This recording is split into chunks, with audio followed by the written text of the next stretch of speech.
Yeah. You always do I that. know. Hey, look, I think we're live. I think. We don't know. Are we there? Are we there? Are we there? Are we there? Are we there? I think we are. Oh, I should turn down my volumes.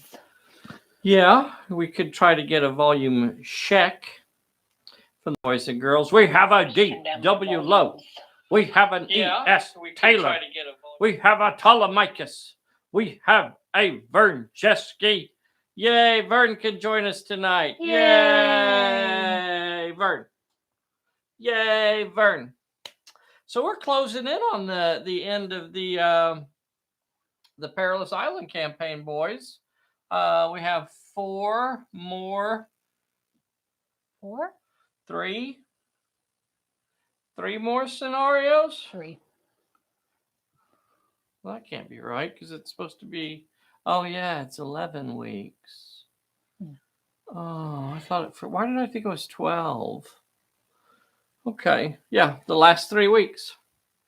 The last 3 weeks of the campaign. This has really been fun. I have really enjoyed the campaign. Me too. I hope you guys have been enjoying it too.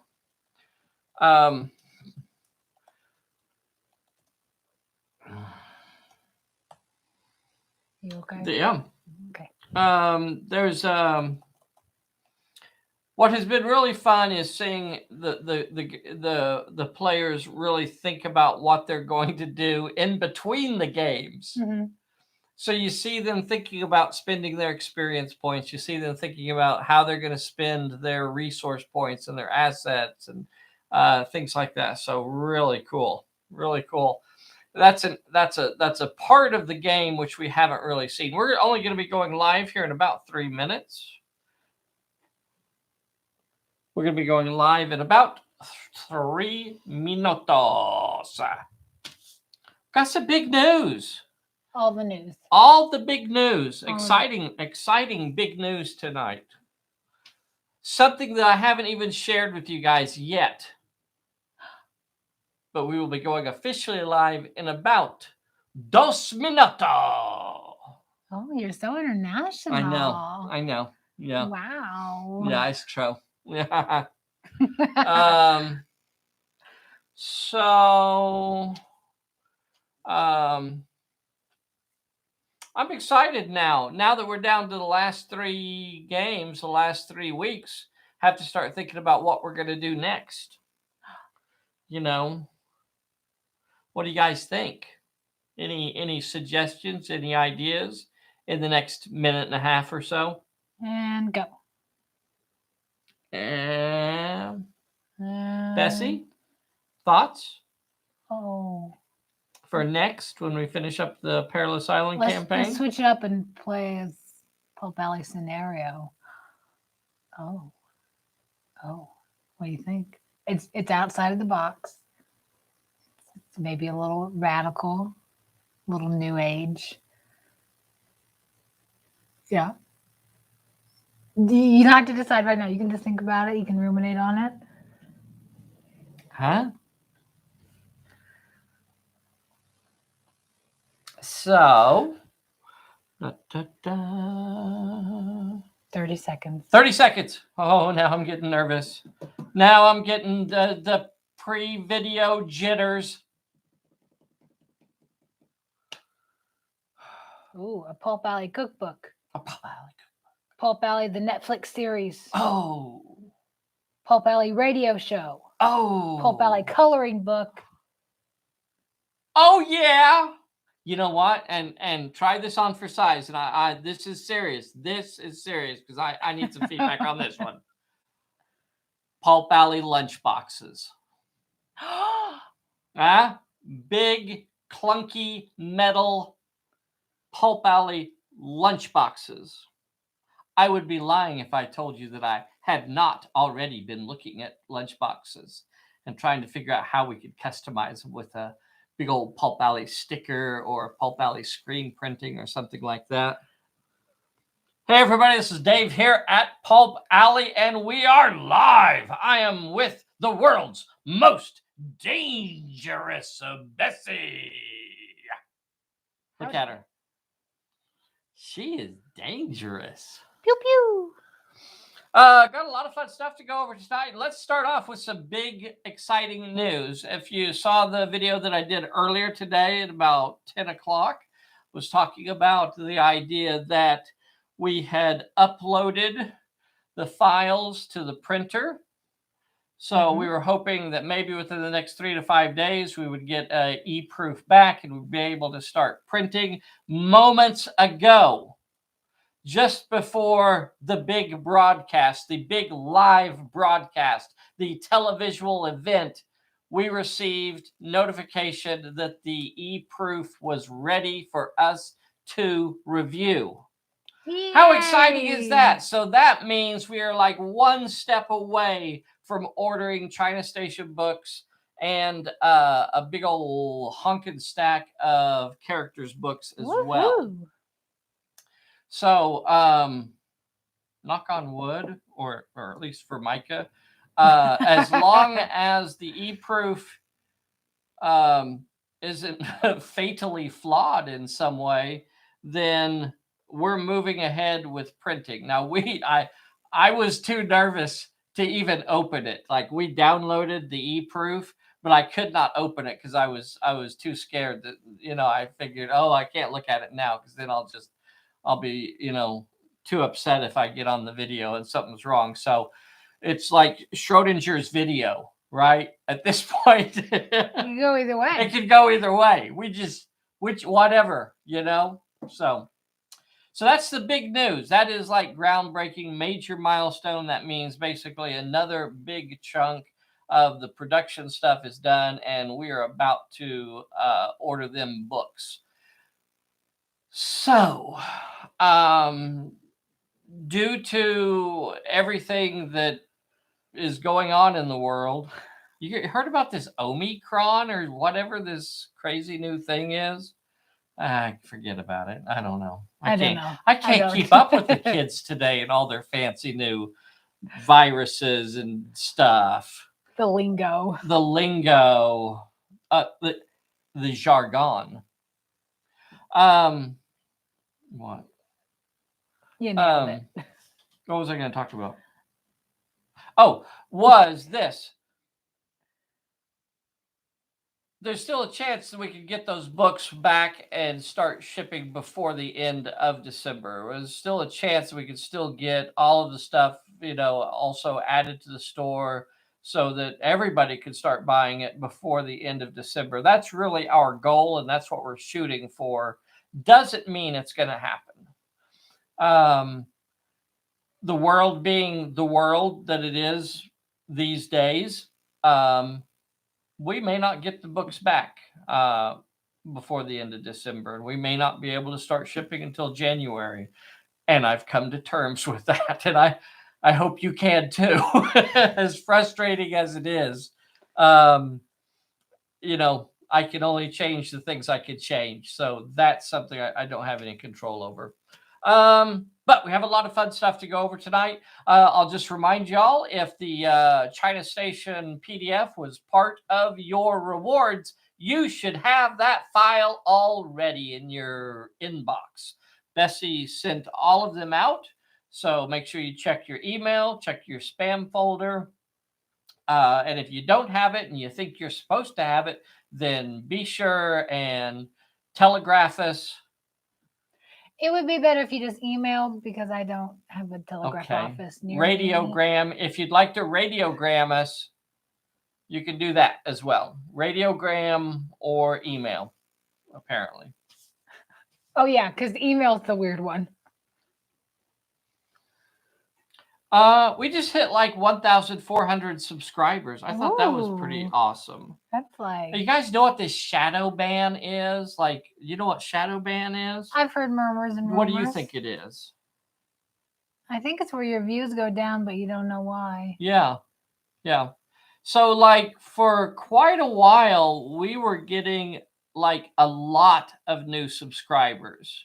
For quite a while, we were getting about 2 to 3 new subscribers each day. Now, for us, that's a lot. That's not a lot for like the real YouTube people, but for us, that was a lot. So out of a 30-day period, we were bringing in at least about 60 or so subscribers out of a 30-day period.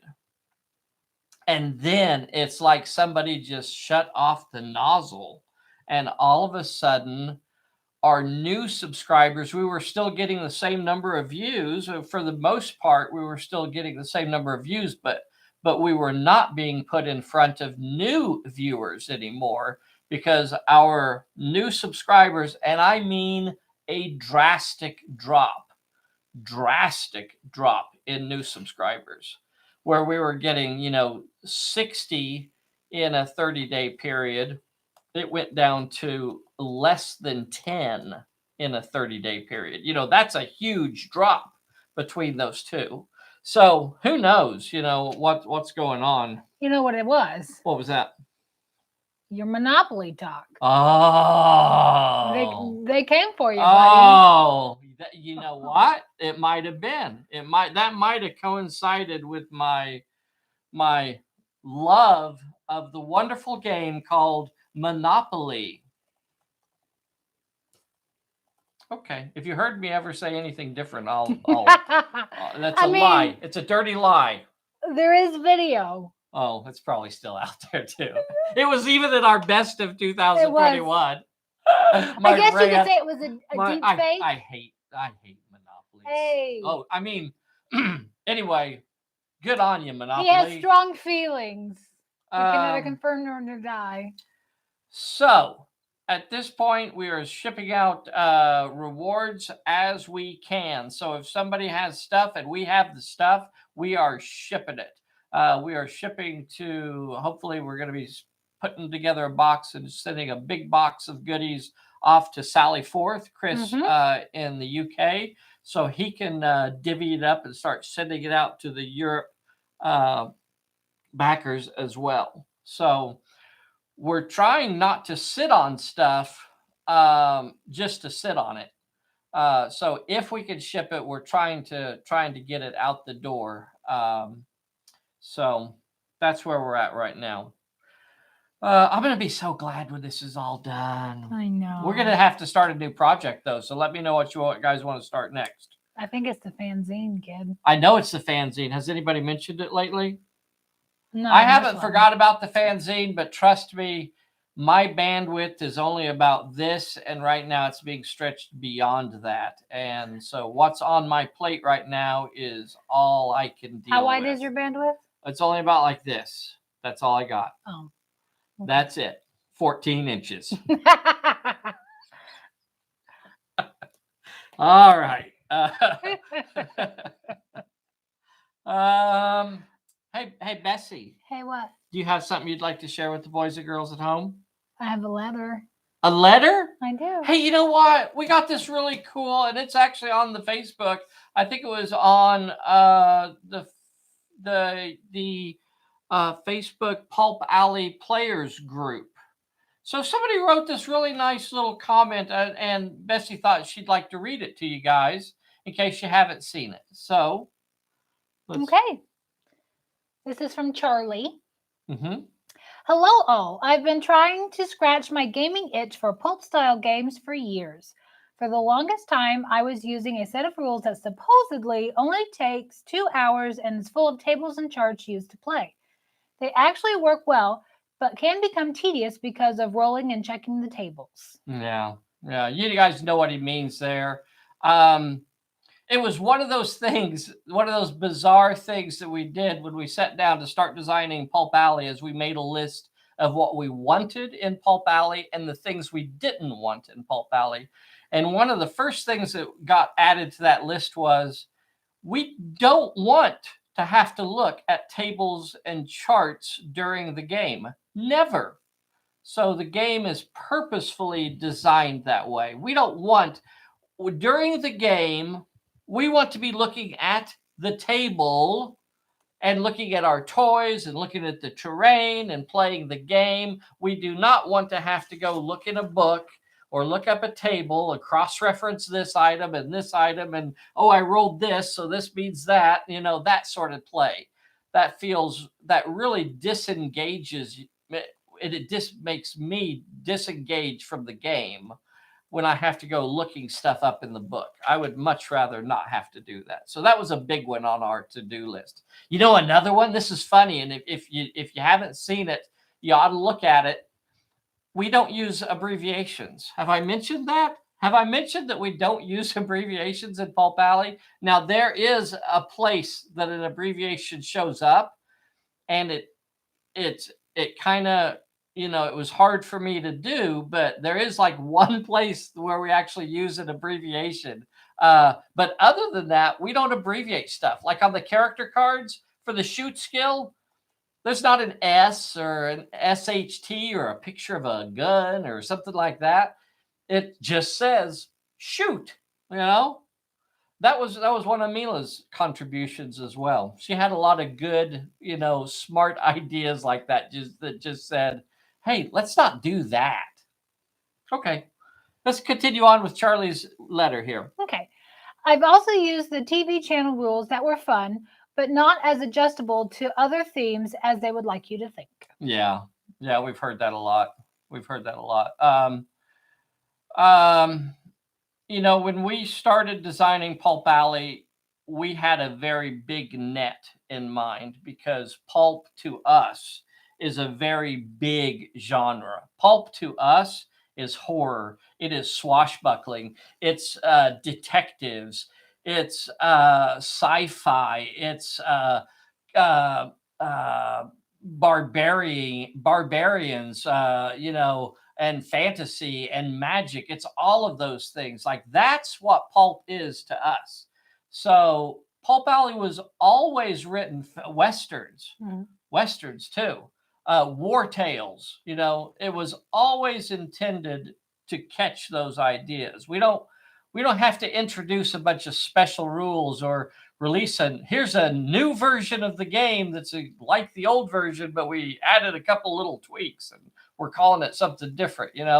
When you buy Pulp Alley, you could pretty much use it to play a wide variety of stuff because it was always designed for that.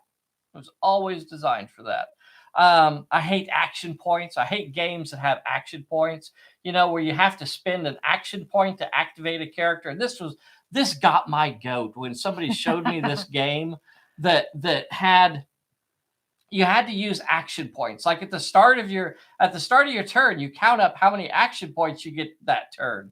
So you get 3 points for this guy and you get 2 points for this guy. And then you get a half a point for everybody else. And then you have to spend those action points to activate a character. And it's just like, oh my gosh, that is not an action game. That is called accounting. And it ain't fun. It's just like ridiculous.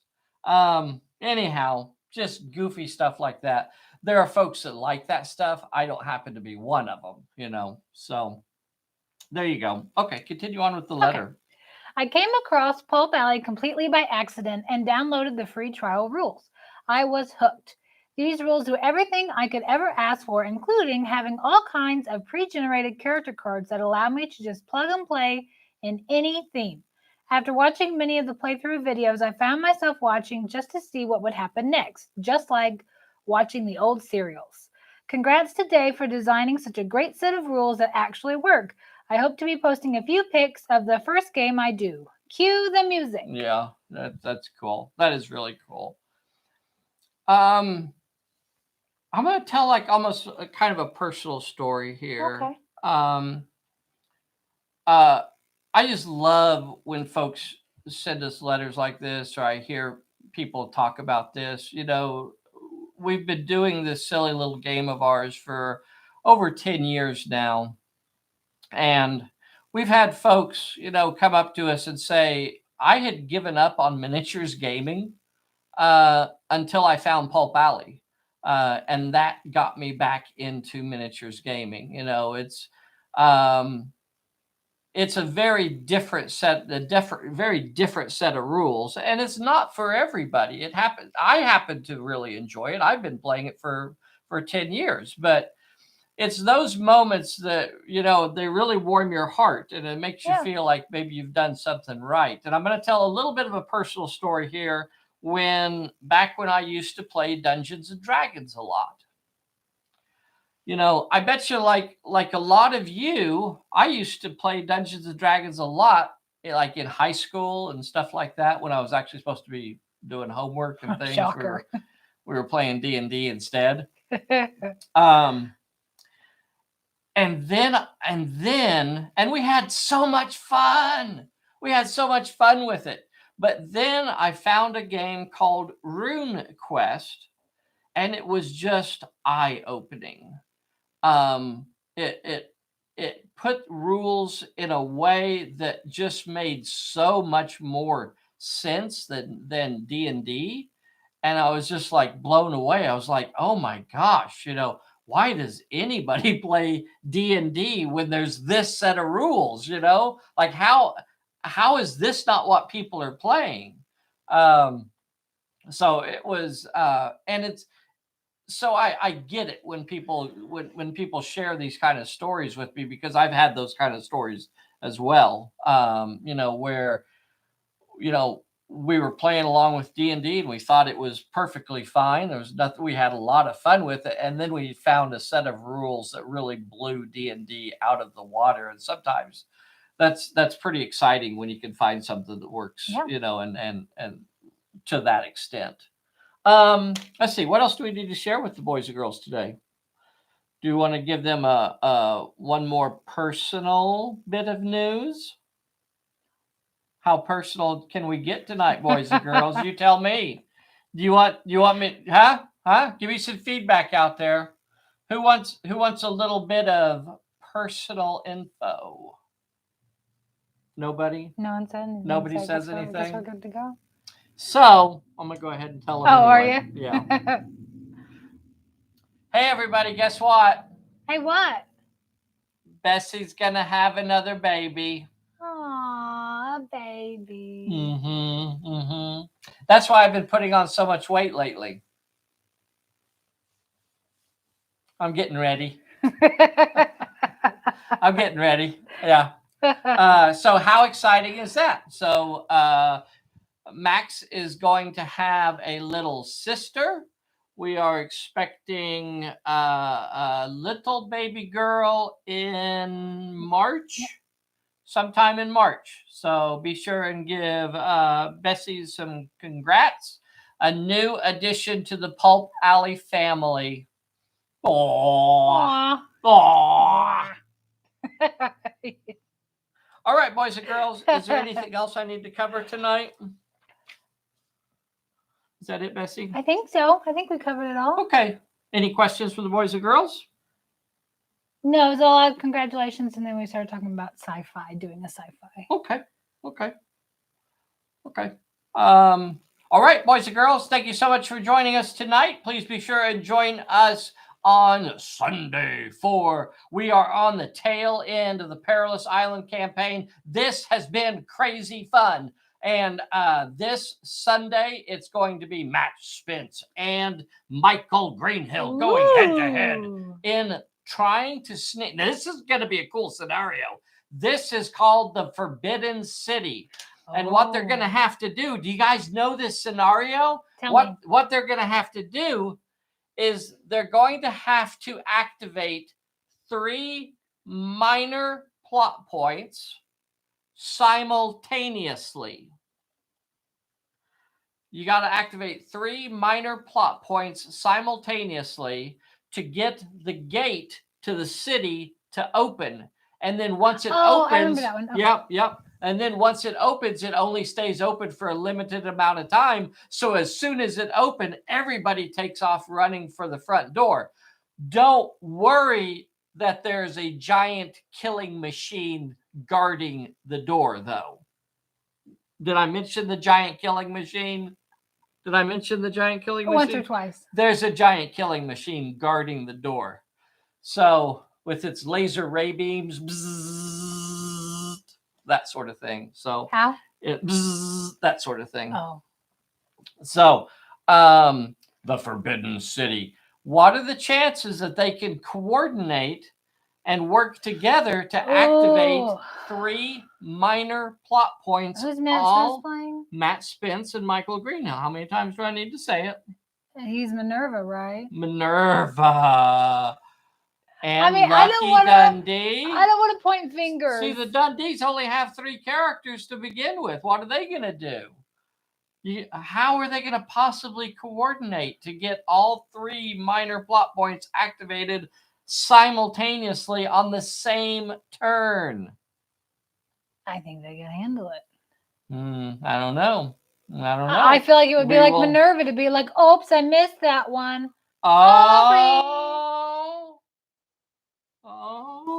I think Minerva would cooperate until the gate was open, and then she will run through the gate and try and close it as quick as she can and leave the Dundees on the outside. She trip them.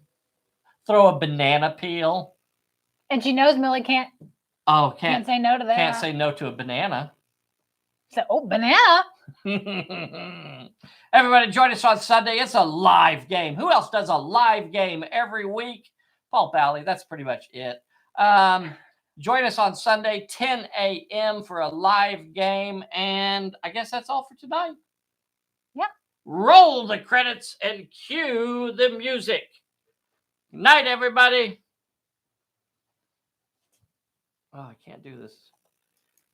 Do you need me to do it? I got it. Okay.